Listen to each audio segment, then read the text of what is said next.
Guys, welcome back to அந்தரியம் TN அண்ணனோட அந்தரியம். ஓகே, நம்ம இப்போ ஜேகேவோட மினி சீரிஸ் தான் வந்து பார்க்க போகிறோம். ஸ்டோரிக்குள்ளே போகிறதுக்கு முன்னாடி வீடியோ போட்டே ஒரு 12 டேஸ்க்கு மேலே இருக்கும். ஏன்னா I am not feeling well. அது மட்டும் இல்லாமல் I have been hospitalised for 10 days.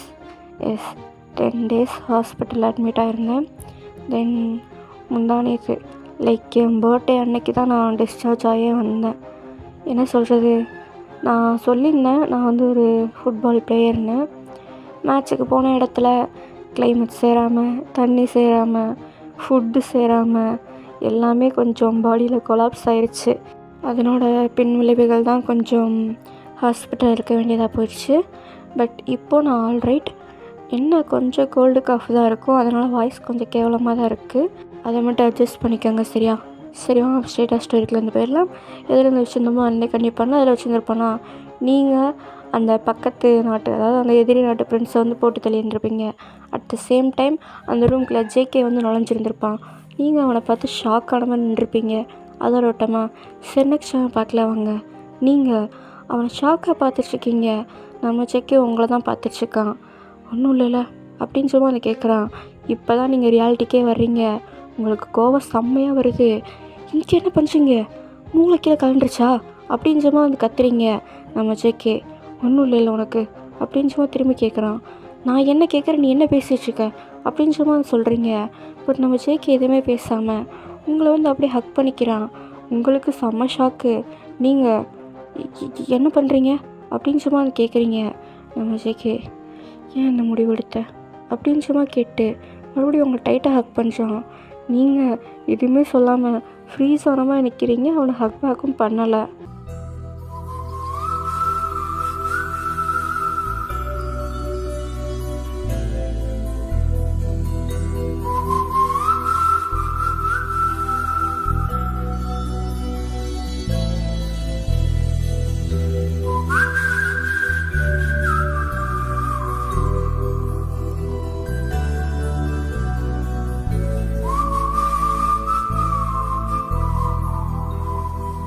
நீங்கள் கொஞ்ச நேரம் கழித்து தான் ரியாலிட்டிக்கே வர்றீங்க.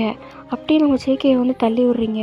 நம்ம ஜேகேவும் பின்னாடி தள்ளி நின்றுட்டு உங்களை வந்து பார்த்துக்கிட்டே இருக்கான்.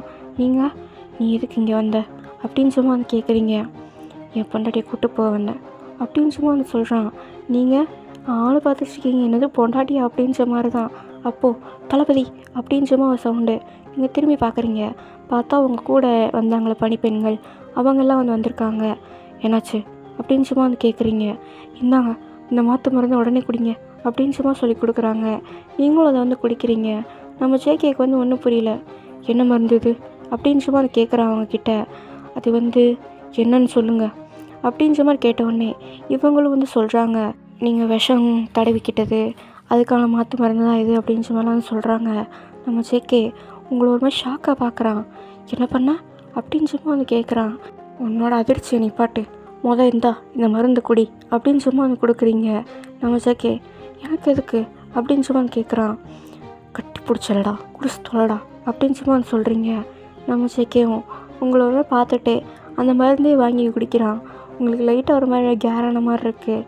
ஏன்னா என்னதான் இருந்தாலும் இவ்வளோ நேரம் ஆச்சுல்ல, உங்களுக்குள்ளேயே லைட்டாக ஒரு இம்பேக்ட் இருக்குல்ல. இவன்தும் நீங்கள் வந்து மருந்தை குடிச்சிட்டிங்க, அதாவது மாற்று மருந்தை குடிச்சிட்டிங்க. பட் ஸ்டில் உங்களுக்கு லைட்டாக ஒரு மாதிரி தான் இருக்குது. நீங்கள் வேமா இந்த இடத்த விட்டு போகணும். அவங்க அப்பா நான் என்ன பண்ணீங்க அப்படின்னு சும்மா வந்து கேட்குறீங்க. மாயா போயிருக்கா, அவள் நம்மளை போக சொன்னான், அவள் இங்கேருந்து மற்றதை பார்த்துக்கிறாளாம் அப்படின்னு சும்மா ஒருத்தவங்க சொல்கிறாங்க. நீங்கள் மாயா இல்லாமல் நான் எங்கேயும் வரமாட்டேன். என்னை நம்பி வந்த யாரும் எந்த எறும்புக்கும் ஒன்றும் ஆகாது. நான் இருக்கிற வரையும் நீங்கள் ஃபஸ்ட்டு போங்க, இவனையும் கூப்பிட்டு போங்க, நான் பார்த்துக்கிறேன் மாயாவை அப்படின்னு சும்மா வந்து சொல்கிறீங்க. நம்ம ஜேகே என்ன மனுஷடா அப்படின்ற மாதிரி தான் பையன் இப்போ டோட்டல் ஃப்ளாட்டு உங்களை ஒரு மாதிரி மெஸ்மரைஸ் ஆன மாதிரி தான் பார்த்துட்ருக்கான். நீங்கள் அவன் பக்கமாக திரும்பிட்டு பார்த்தது போதும், உன்னை யாரும் பார்க்குறதுக்குள்ளே நீ இங்கேருந்து கிளம்பு அப்படின்னு சும்மா சொல்கிறீங்க. நம்ம ஜேகே முடியாது அப்படின்னு சும்மா சொல்கிறான். ஏய், விளாட்றதுக்கான டைம் இல்லை. நீ எதிரி நாட்டோட பிரின்ஸ். எவனாவது உன்னை பார்த்தான்னா உன்னை அழிக்கணும்னு தான் நினப்பான். இங்கேருந்து ஃபஸ்ட்டு போ, பாதுகாப்பாக போ, அதுதான் இப்போ முக்கியம் அப்படின்னு சும்மா சொல்கிறீங்க. பார்வையன், நீ இல்லாமல் நான் எங்கேயும் போக மாட்டேன், சேர்ந்தே போவோம், உனக்கு என்ன, அந்த மாயாவை காப்பாற்றணும் அவ்வளோதானே, நானும் வர்றேன் அப்படின்னு சொல்லி அவன் சொல்கிறான். புரிஞ்சுக்காமல் பேசாத, இது நீ நினைக்கிற மாதிரி ஈஸியான விஷயம் கிடையாது. கஷ்டமான விஷயம் தெரிஞ்சு தானே நீயும் இருக்க. பொண்டாட்டி முதுகு பின்னாடி ஒழிகிற புருஷனை நான் இருக்க விரும்பலை. என்னவா இருந்தாலும் பரவாயில்ல, நானும் கூட நிற்கிறேன் அப்படின்னு சொல்லி அவன் சொல்கிறான். நீங்கள் அவன் வார்த்தைக்கு வார்த்தை பொண்டாட்டி பொண்டாட்டின்றது அவங்களுக்கு ரொம்ப வியர்டாக இருக்குது. அவனை ரொம்ப வியர்டாக பார்த்துட்ருக்கீங்க. நம்ம சேக்கே, டைம் ஆக ஆக மாயாவுக்கு தான் ஆபத்து. நீ என்னை எப்போ வேணால் பார்க்கலாம், வா இப்போ போகலாம் அப்படின்னு சொல்லி அவன் சொல்கிறான். உங்களுக்கும் இவன் இனிமேல் கேட்க மாட்டான் அப்படின்ற விஷயம் தெரிஞ்சு போச்சா? ஸோ நீங்களும் அங்கேருந்து அந்த ராஜாவோட அறைக்கு வந்து போகிறீங்க.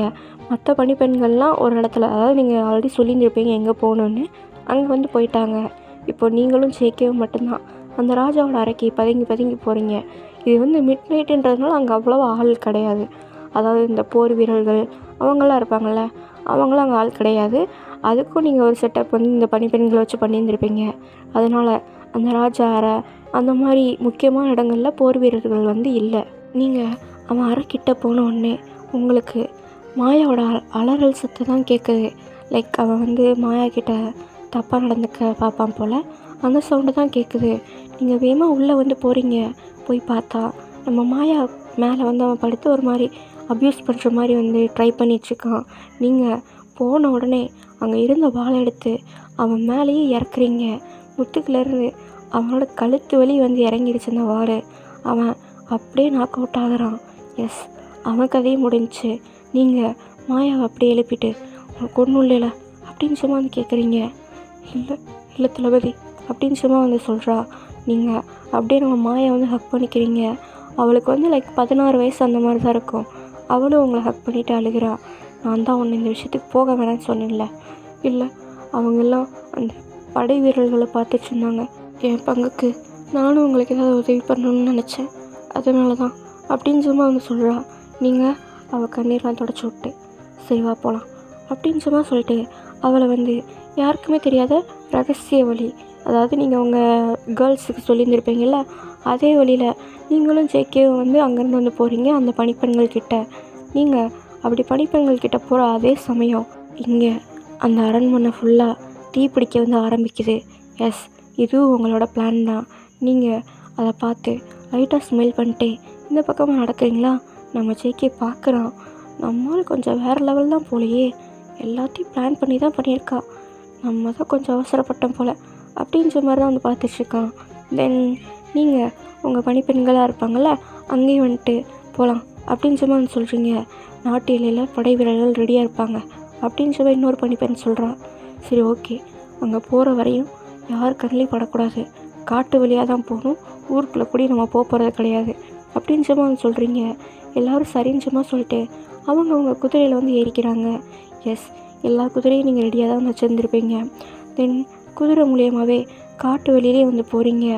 உங்களுக்கு வந்து என்ன சொல்கிறது, பயமே கிடையாது. ஏன்னா இந்த பாதையெல்லாம் நீங்கள் ஆல்ரெடி பழகியிருப்பீங்க. ஆனால் நம்ம ஜேகே இருப்பான்ல, அவன் தான் ஒரு மாதிரி உங்கள் பின்னாடியே வந்து வந்துட்டுருக்கான். நீங்கள் அவனை ஸ்டில் முறைச்சி பார்த்துட்டே வந்து வந்துட்டுருக்கீங்க. என்ன இதுக்கு முறைக்கிற அப்படின்னு சும்மா வந்து கேட்குறான். யாரை கேட்டு நீங்கள் இங்கே வந்தீங்க? ஏய், சும்மா சும்மா அதே கேட்காத, அதுக்கான பதில் தான் நான் அப்பயே சொல்லிட்டேன்ல, என்ன பதில் சொன்னீங்க அப்படின்னு சும்மா வந்து கேட்குறீங்க. உனக்கு கூட போகிறது தான் வந்தேன், என்னை கூப்பிட்டு போக நீ வந்தியா அப்படின்னு சும்மா வந்து சொல்கிறீங்க. ஏன் ஏன் ஏன் நான் வந்த அண்ணன், நான் தான் வருவேன், அப்புறம் என்ன அந்த வருவான்னு எதிர்பார்த்தியோ அப்படின்னு சும்மா வந்து கேட்குறான். நீங்கள் அவனை ஒரு மாதிரி வியாடாக பார்த்துட்டு இப்போ சம்மந்தமே இல்லாமல் எதுக்கு நீ அந்த தளபதி இழுக்கிற அப்படின்னு சும்மா வந்து கேட்குறீங்க. ஓ, அவனை சொன்னால் உங்களுக்கு கோவம் வேறு வருதோ அப்படின்னு சும்மா வந்து கேட்குறான். நீங்கள் என்ன இப்படி உளறிட்டுருக்க அப்படின்னு சும்மா வந்து கேட்குறீங்களா? நம்ம ஜேகே, இப்போ பாரு, இதை பற்றி நம்ம பேச வேணாம், எனக்கு பேசினாலே கடுப்பாக இருக்குது அப்படின்னு சும்மா சொல்லிட்டு வந்து போகிறான். நீங்கள் இப்போ நான் என்னத்தை கேட்டேன், நீ விட்டு கடுப்பாக போகிறான் அப்படின்ற மாதிரி தான் பார்த்துட்ருக்கீங்க. அப்போது ஒரு பணிப்பெண் வந்து நிற்கிறாங்க. நீங்கள் என்னன்ற மாதிரி வந்து பார்க்குறீங்க. இங்கே ஒரு குளம் இருக்குது, நீங்கள் குளிச்சுருங்க, ஏன்னா ஸ்டில் உங்கள் உடம்புல விஷம் இருக்குது, இது உங்களுக்கு நல்லது கிடையாது, மாற்று மருந்து குடித்தாலும் பரவாயில்ல, நீங்கள் குளிக்கிறது தான் நல்லது அப்படின்ற மாதிரி வந்து சொல்கிறாங்க. நீங்கள் சரின்ற மாதிரி வந்து சொல்கிறீங்க. மற்ற பணிப்பெண்கள்லாம் குதிரையை வந்து அங்கே ஓரமாக நிப்பாட்டிட்டு உங்களுக்காக வெயிட் பண்ணுறாங்க. நீங்கள் கொஞ்சம் ஓய்வு எடுத்துக்கோங்க அப்படின்ற மாதிரி சொல்லிட்டு உங்கள் ட்ரெஸ்ஸெல்லாம் வந்து ரிமூவ் பண்ணுறீங்க. நம்ம ஜேகே இதை பார்த்தோன்னே அந்த பக்கமாக திரும்பிக்கிறான். நீங்கள் அவனை கண்டுக்கவே இல்லைனா உங்கள் ஆர்மர்லாம் இருக்குல்ல, அதெல்லாம் வந்து எடுத்துகிட்டு இப்போது உள்ள இன்னர்ஸ் இருக்குள்ள லைக் ஹிஸ்டாரிக்கல் ட்ராமா பார்த்துருந்தீங்கன்னா தெரியும். அந்த ஒயிட் கலரில் வந்து போட்டிருந்துருப்பாங்களே இன்னர்ஸ், அந்த மாதிரி தான் நீங்கள் வந்து போட்டிருக்கீங்க. நீங்கள் அப்படியே குளத்துக்குள்ளே இறங்குறீங்க. நம்ம ஜேகே இப்போது லைட்டாக அவங்கள திரும்பி பார்க்குறான். உங்களை அவன் இந்த மாதிரி பார்த்ததே கிடையாது. எப்போவுமே உங்களோட ஆர்மரோட தான் வந்து சுற்றுவீங்களா? இது வந்து அவனுக்கு புதுசாக இருக்குது. அவன் ஒரு மாதிரி மெஸ்மரைஸ் ஆகி தான் பார்த்துட்ருக்கான். ஏன்னா நீங்கள் என்ன தான் வீரமான பெண்ணாக இருந்தாலும் நீங்களும் ஒரு பெண் தான். பெண்களுக்கான வளைவு சுழிவு நெளிவு எல்லாமே உங்ககிட்ட அதிகமாகவே இருக்குது. அவன் ஆணு பார்த்த மாதிரியே இருக்கான். நீங்களும் குளிக்க வந்து ஸ்டார்ட் பண்ணுறீங்க. தேய்ச்சி குளிக்கிறப்ப உங்களால் இந்த கையை தூக்கவே முடியல. ஏன்னா நம்ம ஜேகேவை காப்பாற்றுறப்ப உங்களுக்கு ஒரு காயம் இருக்கும்ல, அது ஸ்டில் வந்து ஆறாமல் தான் இருக்குது. அதனால் உங்களால் ஒரு பக்கம் வந்து தேய்க்கவே முடியலையா? அப்போது உங்கள் மேலே ஒரு ஹேண்ட் வந்து ப்ளேஸ் ஆகுது. நீங்கள் பின்னாடி திரும்பி இருக்கீங்க. இப்போது யாராக அப்படின்னு சொல்லி பார்க்குறீங்க. பார்த்தா அது நம்ம ஜேகே. நீங்கள் அவனை வந்து ஷாக் ஆகிட்டு பார்த்துட்ருக்கீங்க. நம்ம ஜேகே உங்களை பார்த்துட்டு நான் ஹெல்ப் பண்ணுறேன் அப்படின்னு சும்மா சொல்கிறான். மற்ற பணிப்பெண்கள்லாம் ஐயோ பாத்தியா அப்படின்ற மாதிரிலாம் சொல்லிட்டு அந்த பக்கமாக திரும்பி நின்றுக்கிறாங்க. நீங்கள் அவன் கையை தட்டி விட்டு 1 நேரம் வர சொன்னான், இங்கேருந்து போ அப்படின்னு சும்மா சொல்லிட்டு மறுபடியும் திரும்பிக்கிறீங்க. நம்ம ஜேகே மறுபடியும் உங்களுக்கு ஹெல்ப் பண்ணுறான். நீங்கள் இந்த தடவை எதுவுமே சொல்லலை, ஆனால் அவனையும் பார்க்கல. உங்களுக்கு வந்து லைட்டாக நர்வஸாக கூச்சமாக இருக்குது, ஆனால் அதை காட்டிக்கலை. நம்ம ஜேகே மன்னிச்சிரு அப்படின்னு சும்மா வந்து கேட்குறான். நீங்கள் எதுக்கு அப்படின்னு சும்மா வந்து சொல்கிறீங்க. எல்லாத்துக்கும் உன்னை நிறையா தடவை ஹர்ட் பண்ணிட்டேன், உன் ஃபீலிங்ஸை ஹர்ட் பண்ணிட்டேன். அதுக்காக தான் தேவையில்லாத பற்றி பேச வேணாம், நான் இதை பற்றி பேச விரும்பலை அப்படின்னு சும்மா சொல்லிட்டு அவன்கிட்டேருந்து கொஞ்சம் தள்ளி வந்து போகிறீங்க. நம்ம ஜேகே நில்லு அப்படின்ற மாதிரி உங்கள் ஆம்ஸை பிடிச்சி இந்த பக்கமாக திருப்புறான். நீங்கள் என்ன அப்படின்ற மாதிரி அவன் கையை வந்து தட்டி விடுறீங்க. நம்ம ஜேகே சாண்ட்ரா கிட்டே என்ன சொன்னேன் அப்படின்னு சும்மா வந்து கேட்குறான். நீங்கள் நான் என்ன சொன்னேன் அப்படின்னு சும்மா வந்து கேட்குறீங்க. இங்கே வர்றதுக்கு முன்னாடி என்ன சொல்லிட்டு வந்தேன் அப்படின்னு சும்மா வந்து கேட்குறானா. நீங்கள் ஏன் அவள் உங்ககிட்ட சொல்லலையா? எப்போவுமே அவகிட்ட தானே கிடப்பீங்க, அப்போ இதுவும் தெரிஞ்சிருக்கும்ல, ஹாப்பியாக இருங்க அப்படின்ற மாதிரி மறுபடியும் இன்னும் கொஞ்சம் தண்ணிக்குள்ளே வந்து போகிறீங்களா. நம்ம ஜேகே நில்லு அப்படின்னு சும்மா சொல்லிட்டு அவனும் உங்ககிட்ட வர்றான். நீங்கள் உனக்கு இப்போ என்ன பிரச்சனை அப்படின்னு சும்மா வந்து கேட்குறீங்க. நம்ம ஜேகே அவகிட்ட என்னை விட்டு தந்துடுறேன்னு சொன்னியா அப்படின்னு சும்மா வந்து கேட்குறான். நீங்கள் ஆமாம் சொன்னேன், இப்போ என்ன நீ இதுக்கு தான் நான் ஆசைப்பட்டேன், நல்லாரு அப்படின்னு சும்மா சொல்லிட்டு அந்த பக்கமாக திரும்ப போகிறீங்களா. நம்ம ஜேகே உங்களை அப்படியே திருப்பி உங்கள் லிப்ஸ்லேயே பயங்கரமாக கிஸ் பண்ணுறான். நீங்கள் செம்ம ஷாக்காக பார்த்துட்ருக்கீங்க. என்னடா பண்ணுற, சாக்கு மேலே சாக்கு தரைய அப்படின்ற மாதிரி. பட் நம்ம ஜேகே எதை பற்றியும் கண்டுக்கிறதா இல்லை, உங்கள் லிப்ஸில் பயங்கரமாக கிஸ் பண்ணுறான். லைக் அக்ரெசிவாகவே பண்ணுறான். அவனுக்கு ஏன்னு தெரில, நீங்கள் ஆமாம் நான் விட்டு தந்துட்டேன் அப்படின்னு சொன்னோடனே பயங்கரமாக கோவம் வந்துடுச்சு. அதனால தான் தலைவர் அந்த கிஸ்ஸில் வந்து கோவத்தை கட்டுறாரு. ஒரு ஸ்டேஜுக்கு மேலே பயங்கரமாக மூச்சு முட்டுதா. நீங்கள் அவனை ஃபோர்ஸ்ஃபுல்லாக தள்ளி விட்டு அவன் கன்னத்திலே பலார்னு வைக்கிறீங்க. நம்ம ஜேகே இப்போ தான் கொஞ்சம் ரியாலிட்டிக்கே வந்துட்டு உங்களை வந்து பார்க்குறான். நீங்கள் என்ன தைரியம், என்னை முத்தம் கொடுக்குற அளவுக்கு உனக்கு யார் இந்த உரிமை கொடுத்தது அப்படின்னு சும்மா வந்து சொல்கிறீங்க. இது நம்ம ஜேகேக்கு லைட்டாக ஹர்ட்டிங்காக தான் இருக்குது. என்ன சொன்ன அப்படின்னு சும்மா வந்து கேட்குறான். நீங்கள் எதுவுமே சொல்லாமல் அவனை முறைச்சிக்கிட்டே இருக்கீங்க. பாரு, நான் உன்னோட புருஷன், எனக்கு எல்லா உரிமையும் இருக்குது. மொத்தம் மட்டும் இல்லை, உன்னை மொத்தமாக முடிக்கிற அளவுக்கு என்கிட்ட எல்லா உரிமையும் இருக்குது அப்படின்னு சும்மா வந்து சொல்கிறான். நீங்கள் அந்த உரிமை நேத்தோட முடிஞ்சிச்சு, நான் உனக்கு டிவோர்ஸ் தரேன்னு சொல்லிட்டேன் அப்படின்னு சும்மா வந்து சொல்கிறீங்க. எனக்கு அது வேண்டாம் அப்படின்னு சும்மா வந்து சொல்கிறான். நீங்கள் நீ வேணும்னா வர்றதுக்கும் வேணும்னா போகிறதுக்கும் நான் ஒன்றும் பிராத்தல் தொழில் பண்ணுற பொண்ணு இல்லை அப்படின்னு சும்மா வந்து சொல்கிறீங்க. மஜேக்கே உங்கள் நெக்கை பிடிச்சி அவன் பக்கமாக இழுக்கிறான். லைட்டாக வலிக்கிற மாதிரி தான் இருக்குது, பட் இருந்தாலும் நீங்கள் அதை வெளியே காட்டிக்கலை. அவன் உங்கள் கண்ணை பார்த்துக்கிட்டேவும் இன்னொரு வார்த்தை இந்த மாதிரி பேசினேன், நானே உன்னை கொண்டு போச்சுவேன். நீ எனக்கு அது தாண்டி, எனக்கு மட்டும் நீ அதுதான் அப்படின்னு சும்மா வந்து சொல்கிறான். நீங்கள் இப்போ அவனை முறைச்சி பார்க்குறீங்க. அவன் உங்கள் நெக்லேருந்து கையெடுத்துட்டு உங்கள் கையை பிடிச்சி அந்த ரிங்கை வந்து போட்டு விட்றான். லைக் நீங்கள் சாண்ட்ராட்டை கொடுத்துருப்பீங்கள்ல அந்த ரிங்கு. நீங்கள் அந்த ரிங்கை பார்த்த உடனே உங்கள் கையை வந்து எடுக்க போகிறீங்க. அவன் உங்கள் கையை ஸ்ட்ராங்காக பிடிச்சி அந்த ரிங்கை வந்து போட்டு விட்றான். என்ன பண்ணுறேன், கையை விடு அப்படின்னு சும்மா சொல்கிறீங்க. நம்ம ஜேகே பாரு, இன்னொரு தடவை இதை அவுத்த கொலை பண்ணிடுவேன் நானே அப்படின்னு சும்மா வந்து சொல்கிறான். நீங்கள் எதுக்காக இவ்வளோ இது பண்ணுற? உன் நாட்டை நான் காப்பாற்றிட்டேன்னா இல்லை உன்னை காப்பாற்றிட்டேன்றதுக்காகவா அப்படின்னு சும்மா வந்து சொல்கிறீங்க. நம்ம ஜேகே, பாரு, நான் இப்போ என்ன சொன்னாலும் உனக்கு அது புரியாது. நான் உன்னை புரிஞ்சுக்கிட்டேன்னு சொன்னாலும் நீ தப்பாக தான் எடுத்துக்குவேன். அதனால் நான் இதை பற்றி பேச விரும்பலை. ஆனால் என்னால் உன்னை விட்டு போக முடியாது, அவ்வளோதான். இதுக்காக இப்போவும் நான் அதே ஒயன் தானே, அதே ஸ்கார் இருக்குது, அதே படைத்தளபதி தான். இப்போ என்ன பெருசாக மாறிடுச்சுன்னு நினைக்கிற? ஒன்றும் கிடையாது. நீ இத்தனை நாள் வெறுத்த அதே ஒயன் தான் நான், இப்போவும் அப்படியே தான் இருக்கேன் அப்படின்னு சும்மா சொல்கிறீங்க. நம்ம ஜேகே உங்களை பார்த்து லைட்டாக ஒரு ஸ்மைல் பண்ணுறான். நான் இத்தனை நாள் தப்பு பண்ணிட்டேன்னா ஒத்துக்கிறேன். அந்த தப்பை இனிமேல் பண்ண மாட்டேன். எனக்கு நீ வேணும் ஒயன் அப்படின்னு சும்மா சொல்கிறாரு. நீ என் தங்கச்சியை தானே லவ் பண்ண, இப்போ என்ன? நான் சாண்ட்ராக்கு வாக்கு கொடுத்துருக்கேன், என்னால் அதை மீற முடியாது. எனக்கு நீ வேணாம் அப்படின்னு சும்மா சொல்கிறீங்க. உங்கள் கண்ணிலேருந்து டியர்ஸ்லாம் வருது. நம்ம ஜேகே, சரி இப்போ எதுக்காக அழுகிற? என்னை வேணான்னு சொல்கிறேன், ஆனால் அதை தாங்க முடியாமல் தான் அழுகிறேன் அப்படின்னு சும்மா கேட்குறான். உன் கற்பனைக்கெலாம் பதில் சொல்லணும்னு எனக்கு அவசியம் இல்லை அப்படின்னு சும்மா சொல்லிட்டு அந்த பக்கமாக திரும்பி நிற்கிறீங்களா? நம்ம ஜேகே உங்களை பின்னாடின்னு ஹக் பண்ணுறான். நீங்கள் ஸ்டில் அழுதுட்டு தான் இருக்கீங்க. நம்ம ஜேகே, என்னால் முடியாது, இதுக்கு மேலே உன்னை விட்டு என்னால் போக முடியாது. நான் தப்பு பண்ணியிருக்கேன், உன்னையும் ஹர்ட் பண்ணியிருக்கேன், அந்த பொண்ணையும் ஹர்ட் பண்ணியிருக்கேன்னா அதை நான் சரி பண்ணிடுறேன். ஆனால் என்னால் உன்னை விட்டு இருக்க முடியாது ஒயன், யார்கிட்டையும் உன்னை என்னால் விட்டு தர முடியாது, ப்ளீஸ் அப்படின்ற மாதிரி அவன் அழுகிறான்.